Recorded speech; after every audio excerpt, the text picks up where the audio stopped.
So welcome back. ഇന്ന് നമ്മൾ പഠിക്കാൻ പോകുന്നത് ഹെമറ്റോളജിയാണ്. ഹെമറ്റോളജി എന്ന് വെച്ചാൽ ബ്ലഡ് റിലേറ്റഡ് ആയിട്ടുള്ള ഓരോരോ ഡിസീസസിനെ കുറിച്ചായിരിക്കും ഡിസ്കസ് ചെയ്യുന്നത്. അതിൽ ഒന്നാമതായിട്ട് നമ്മൾ ഡിസ്കസ് ചെയ്യുന്നതാണ് പോളിസൈറ്റീമിയ. അപ്പം ഫസ്റ്റ് എഴുതേണ്ട എന്താണ് definition. Polycythemia refers to increase in the volume of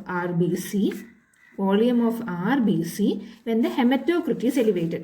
Hematocrit എന്ന് പറയുന്നത് എന്താണ്? ഇപ്പോൾ ഒരു ടോട്ടലായിട്ടുള്ള വോളിയം ഓഫ് ബ്ലഡിൽ എത്ര ശതമാനമാണ് RBC ഉള്ളത്, ടോട്ടൽ വോളിയത്തിനകത്ത് എത്ര ശതമാനം RBC ഉണ്ട് എന്നുള്ളൊരിതാണ്. അപ്പം when haematocrit is elevated, haematocrit elevated ആയിരിക്കും. ഹെമറ്റോക്രിറ്റ് എലിവേറ്റഡ് ആകുമ്പോൾ RBCയുടെ വോളിയത്തിനുണ്ടാവുന്ന ഒരു ഇൻക്രീസ് ഫീമെയിൽസിന് 50%-നെക്കാട്ടും മുകളിലായിരിക്കും, മെയിൽസിലും 50%-നെക്കാട്ടും മുകളിലായിരിക്കും കാണിക്കുന്നത്. രണ്ടാമത്തെയാണ് ഇൻസിഡൻസ്. ഏകദേശം 1,00,000 ആളുകളിൽ നോക്കിക്കഴിഞ്ഞാൽ 1 മുതൽ 5 ആളുകൾ കൊണ്ടെന്നാണ് കണക്ക്. 1,00,000 ആളുകളിൽ 1 മുതൽ 5 ആളുകൾ കൊണ്ടെന്നാണ് ഇവരുടെ കണക്കെടുപ്പ്. മൂന്നാമത്തത് എറ്റിയോളജി. എന്തൊക്കെ കാരണങ്ങൾ കൊണ്ടായിരിക്കാം RBC ഇങ്ങനെ എലിവേറ്റഡ് ആയെന്ന്. അപ്പോൾ അതിനുവേണ്ടി നമുക്ക് ആദ്യം ക്ലാസിഫിക്കേഷൻ നോക്കാം. ക്ലാസിഫിക്കേഷൻ വെച്ചുകൊണ്ട് എറ്റിയോളജി പറയുന്നത് ഈസി ആയിരിക്കും. ക്ലാസിഫിക്കേഷനകത്ത് വരുന്നതാണ് പ്രൈമറി. പ്രൈമറി എന്ന് വെച്ചാൽ എന്താണ്? പ്രൈമറി ഉണ്ടെന്ന് പറയാം, സെക്കൻഡറി ഉണ്ട്, ദെൻ റിലേറ്റീവ് പോളിസൈറ്റീമിയ ഉണ്ട്, ആൻഡ് സ്ട്രെസ് ഇൻഡ്യൂസ്ഡ് പോളിസൈറ്റീമിയ. പ്രൈമറിനകത്ത് വരുന്നതെന്ന് വെച്ചാൽ നമ്മുടെ RBC പ്രൊഡ്യൂസ് ചെയ്യുന്ന ബോൺ മാരോയിൽ ഉണ്ടാവുന്ന എന്തെങ്കിലും തരത്തിലുള്ള അബ്നോർമാലിറ്റീസ് ആണ് പറയുന്നത്. സെക്കൻഡറി എന്ന് പറയുമ്പോൾ ഇവിടെ എറിത്രോപോയിറ്റിൻ, അതായത് നമ്മുടെ ബ്ലഡിനകത്ത് RBCയെ മെയിൻറ്റെയിൻ ചെയ്യാനായിട്ട് ഹെൽപ്പ് ചെയ്യുന്ന എറിത്രോപോയിറ്റിൻ്റെ പ്രൊഡക്ഷൻ കൂടുന്നതായിരിക്കാം. റിലേറ്റീവ് എന്ന് പറയുന്നത് ഇതിനെ നമ്മൾ സ്യൂഡോ പോളിസൈറ്റീമിയ എന്നും പറയും. ആൻഡ് ഓൾസോ ഇവിടെ എന്ന് പറയുന്നത് പ്ലാസ്മയുടെ വോളിയം കുറഞ്ഞായിരിക്കും ഇരിക്കുന്നത്. അതെന്താണ് പ്ലാസ്മയുടെ വോളിയം കുറയുമ്പോഴത്തേക്കും നമുക്ക് പോളിസൈറ്റീമിയ, അതായത് RBCക്ക് കൂടുതലാവുന്നെന്ന് പറയുന്നത്? സിമ്പിളായിട്ട് പറഞ്ഞു കഴിഞ്ഞാൽ നമ്മുടെ ബ്ലഡിനകത്ത് 2 കമ്പോണൻസ് ആണുള്ളത്. ഒന്നാമത്തത് ഫോംഡ് എലമെൻസും രണ്ടാമത്തതാണ് പ്ലാസ്മയും. ഫോംഡ് എലമെൻസിനകത്ത് RBC, WBC ഒക്കെ ഉണ്ട്. അങ്ങനെ ഏകദേശം 45% ഫോംഡ് എലമെൻസ് ആണ്. പ്ലാസ്മ അതിൽ 55% ഉള്ളത്. ബ്ലഡിനകത്ത് 55%. RBC കൂടുന്നു, അപ്പോൾ അതിനർത്ഥം പ്ലാസ്മ കുറയുന്നല്ലേ. പ്ലാസ്മ കുറഞ്ഞു കഴിഞ്ഞാൽ എന്ത് പറ്റും? ഇവിടെ വിസ്കോസിറ്റി കുറയും. വിസ്കോസിറ്റി കുറയും. അത് ഞാൻ പറയാം കേട്ടോ വരുന്ന വഴി. സ്ട്രെസ് ഇൻഡ്യൂസ് എന്ന് പറയുന്നത് നമുക്ക് എന്തെങ്കിലും സ്ട്രെസ്ഫുൾ ആയിട്ടുള്ള സിറ്റുവേഷൻസ് വരുമ്പോൾ ഓക്സിജൻ്റെ ഡിമാൻഡ് കൂടും. അപ്പോൾ ഓക്സിജന് കൂടുതൽ ഹീമോഗ്ലോബിനുമായിട്ട് ബൈൻഡ് ചെയ്യണം. ഹീമോഗ്ലോബിൻ എവിടെയാണ് കാണുന്നത്? RBCയിലാണ് കാണുന്നത്. അപ്പോൾ ഓക്സിജൻ്റെ ഡിമാൻഡ് കൂടുമ്പോൾ ഓട്ടോമാറ്റിക്കലി RBCയുടെ കൗണ്ടും കൂടും. ഫൈൻ അല്ലേ? Very good. അപ്പോൾ ഇതാണ് ക്ലാസിഫിക്കേഷൻ. അടുത്തയാണ് ഇതിൻ്റെ എറ്റിയോളജി. നമുക്ക് ക്ലാസിഫിക്കേഷനിൽ നിന്ന് എറ്റിയോളജി കാരണങ്ങൾ എന്തായിരിക്കും?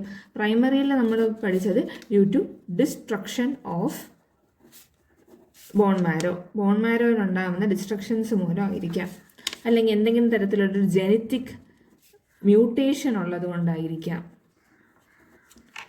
ദെൻ ഇത് പറയാം. പിന്നെ സെക്കൻഡറിയിൽ നമ്മൾ എന്താ പറഞ്ഞത്? എറിത്രോപോയിറ്റിൻ്റെ production, due to increase in erythropoietin production, അത് വേണമെങ്കിൽ എഴുതാം. എറിത്രോപോയിറ്റിൻ പ്രൊഡക്ഷൻ കൂടിയതാവാം ഒരു കാരണം. പിന്നെന്തുണ്ട്? സ്ട്രെസ്ഫുൾ ആയിട്ടുള്ള സിറ്റുവേഷൻസ് കാണാം. ദെൻ സ്മോക്കിംഗ് ഒരു കാരണമാണ്. ദെൻ എന്തെങ്കിലും കാരണം കൊണ്ട് പ്ലാസ്മയുടെ ലെവൽ എലിവേറ്റഡ് ആവുന്നത്, അത് പറയാം. ബേസിക്കലി സ്മോക്കിംഗ് ക്രോണിക് ആയിട്ടുള്ള ഹൈപ്പോക്സി, ഓക്സിജൻ്റെ ഡിമാൻഡ് കൂടുന്നുണ്ടല്ലോ. ഇത് ഇത്രയും പറയാം. റിസ്ക് ഫാക്ടർ എന്ന് പറയുന്നത് അടുത്ത റിസ്ക് ഫാക്ടറാണ്. 4ാമത്തേതാണ് റിസ്ക് ഫാക്ടർ. എന്താണ് റിസ്ക് ഫാക്ടർ എന്ന് ചോദിച്ചു കഴിഞ്ഞാൽ അവിടെ സിഗരറ്റ് സ്മോക്കിംഗ് ഒരു ഒരു കാരണമാണ് സിഗരറ്റ് സ്മോക്കിങ്. പിന്നെ നമ്മൾ ഒരുപാട് നാൾ കാർബൺ ഡൈ ഓക്സൈഡുമായിട്ട് എക്സ്പോസ്ഡ് ആവുന്ന exposure to carbon dioxide ഒരു കാരണമാണ്. ഇനി 5 എന്ന് പറയുന്നത് ക്ലിനിക്കൽ മാനിഫെസ്റ്റേഷൻ ആണ്. ഇത്തരത്തിലുള്ള പേഷ്യൻസ് പൊതുവേ ഭയങ്കര വീക്കെൻഡായിട്ട് ഫെറ്റീഗ് ആണ് അവർക്ക്. പിന്നെ അവർക്കൊരു റെഡിഷ് ഒരു റെഡ്നെസ്സിൻ്റെ ഉള്ള റെഡിഷ്ഡ് ഒരു കളേർഡ് ഫേസ് ആയിരിക്കും അവർ എക്സിബിറ്റ് ചെയ്യുന്നത്. ദെൻ സൈനോസിസ് കാണാം. ദെൻ അവർക്ക് ഉറങ്ങാൻ ബുദ്ധിമുട്ട് കാണും. ദെൻ ശ്വാസം മുട്ടൽ ഡിസ്നി ആണ്. Then chest pain, hypoxia. Then രാത്രി സമയത്ത് നല്ല രീതിയിൽ സ്വെറ്റ് ചെയ്യും, നൈറ്റ് സ്വെറ്റ് ചെയ്യും. പിന്നെ ഫിംഗേഴ്സ് നോക്കിക്കഴിഞ്ഞാൽ ബേണിംഗ് ആയിട്ടുള്ള ഫിംഗേഴ്സ് ആയിരിക്കും. ദെൻ ക്ലിനിറ്റസ്.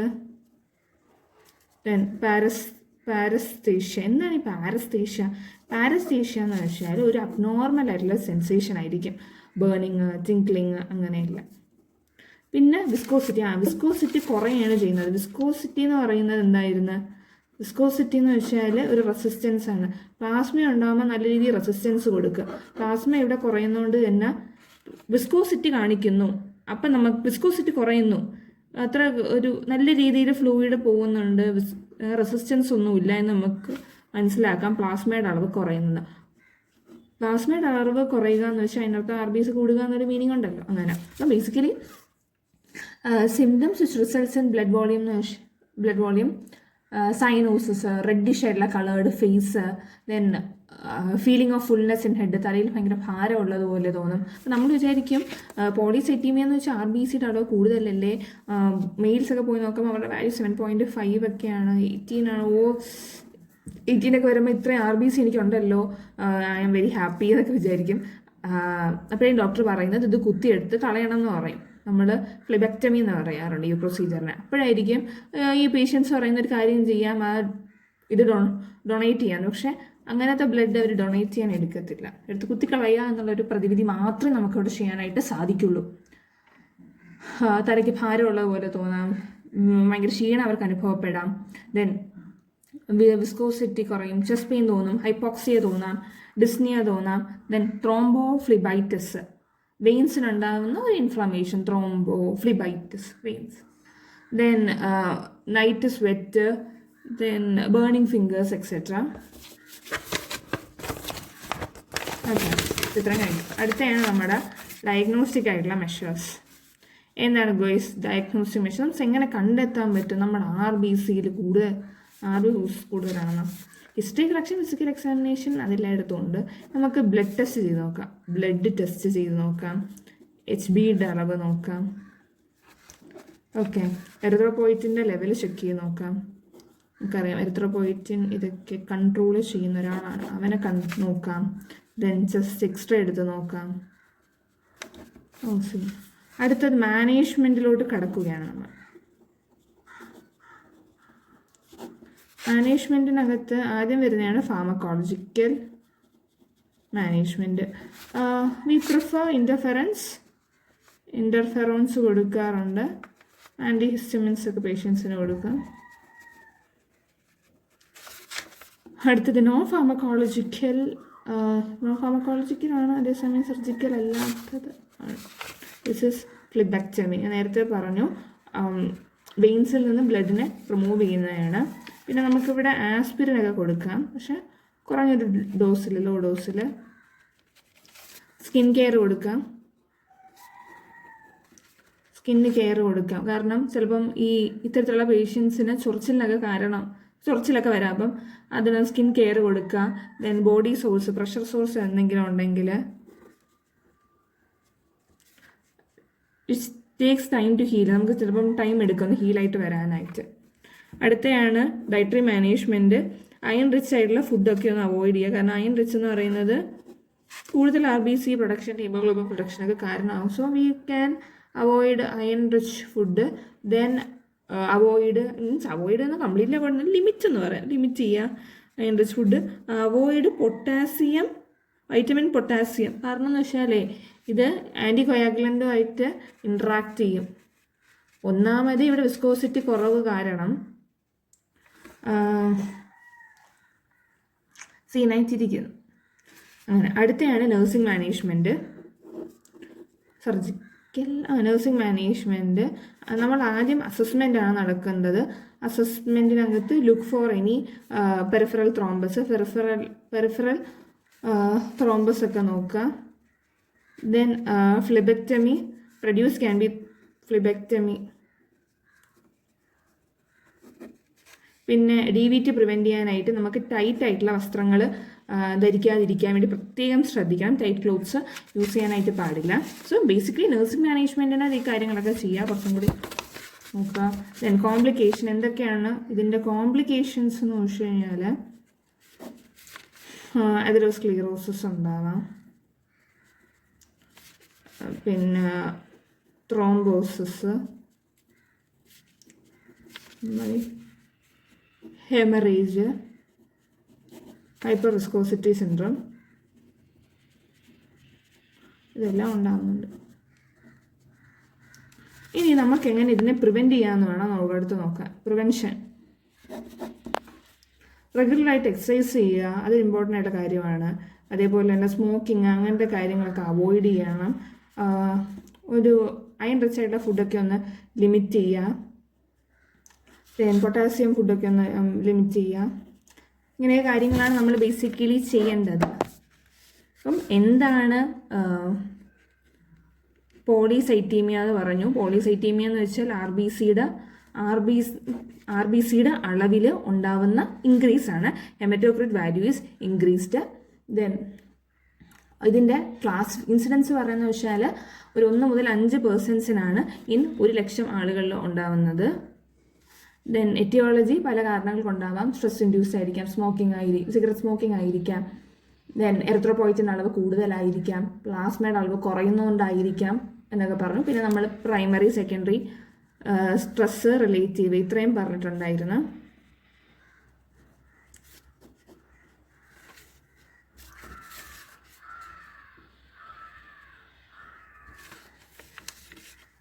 പ്രൈമറിക്കകത്ത് RBCയുടെ അളവ് കൂടുന്നുണ്ട് because of bone marrow destruction ഒക്കെ. സെക്കൻഡറിക്കകത്ത് വരുമ്പോൾ എറിത്രോപോയിറ്റിൽ ഉണ്ടാകുന്ന ഇൻക്രീസ് ആണ്. സ്ട്രെസ് എന്ന് പറയുന്നത് സ്ട്രെസ് ഇൻഡ്യൂസ് ആകുമ്പോഴത്തേക്കും ഒരു ടെമ്പററി ഇൻക്രീസ് അവിടെ ഉണ്ടാകും, കാരണം ഓക്സിജൻ ഡിമാൻഡ് സാറ്റിസ്ഫൈ ചെയ്യാനായിട്ട്. റിലേറ്റീവ് എന്ന് പറയുമ്പോൾ പ്ലാസ്മയുടെ വോളിയം കുറവായിരിക്കും.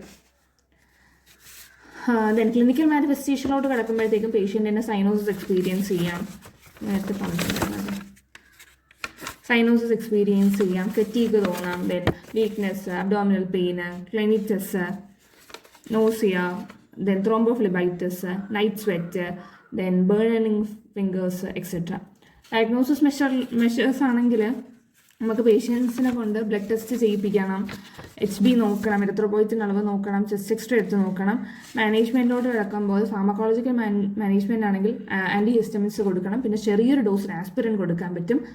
ദെൻ നോൺ ഫാർമക്കോളജിക്കൽ, അതായത് മരുന്നല്ലാതെ തന്നെ നമുക്ക് പേഷ്യൻസിനെ ക്യൂർ ചെയ്യാൻ വേണ്ടി സാധിക്കുന്നത് ഫ്ലിബെക്ടമി, വെയിൻസിൽ നിന്ന് ബ്ലഡിനെ എടുത്ത് റിമൂവ് ചെയ്ത് കളയാമെന്നാണ്. പിന്നെ നല്ല രീതിയിൽ എക്സസൈസ് ചെയ്യുക, പിന്നെ സ്മോക്കിംഗ് ഒന്ന് കുറയ്ക്കണം. സ്മോക്കിംഗ് കുറച്ച് കഴിഞ്ഞാൽ കാർബൺ ഡൈ ഓക്സൈഡ് അളവ് കുറയ്ക്കാൻ വേണ്ടി ഹെൽപ്പ് ചെയ്യും. അത് carbon dioxide haemoglobin bind ചെയ്ത് നിന്ന് പ്രിവെൻറ്റ് ചെയ്യുന്നുണ്ട്. ദെൻ ബോഡി കെയർ ചെയ്യുക, സ്കിൻ കെയർ ചെയ്യുക. കാരണം സ്കിൻ കെയർ ചെയ്യേണ്ട ആവശ്യമെന്ന് വെച്ചാൽ ഈ സമയത്ത് നല്ല രീതിയിൽ ചൊറിച്ചിലൊക്കെ അനുഭവപ്പെടും. അതുകൊണ്ടാണ് ഡയറ്ററി മാനേജ്മെൻറ്റ് എന്ന് പറയുന്നത് പൊട്ടാസ്യം റിച്ച് ആയിട്ടുള്ള ഫുഡ് അവോയ്ഡ് ചെയ്യുക. പൊട്ടാസ്യം റിച്ച് ആയിട്ടുള്ള ഫുഡ് അവോയ്ഡ് ചെയ്യുക എന്ന് വെച്ചാൽ it may interfere with anticoagulant. Then ആൻറ്റികോയാഗുലൻ്റായിട്ട് ഇൻ്റർഫിയർ ചെയ്യാം. ദെൻ അയൺ റിച്ച് ആയിട്ടുള്ള ഫുഡൊക്കെ ഒന്ന് ലിമിറ്റ് ചെയ്യാം. നഴ്സിംഗ് മാനേജ്മെൻറ്റ് അസസ്മെൻറ്റ് എന്ന് വെച്ചാൽ പെരിഫറൽ ത്രോംബസ് നോക്കുക, phlebectomy, produces can be thought. Then to reduce DVT, tight ആയിട്ടുള്ള വസ്ത്രങ്ങളൊക്കെ ധരിക്കുക. കോംപ്ലിക്കേഷൻ എന്ന് പറയുന്നത് thrombosis, haemorrhage, hypersensitivity syndrome ഒക്കെയാണ്.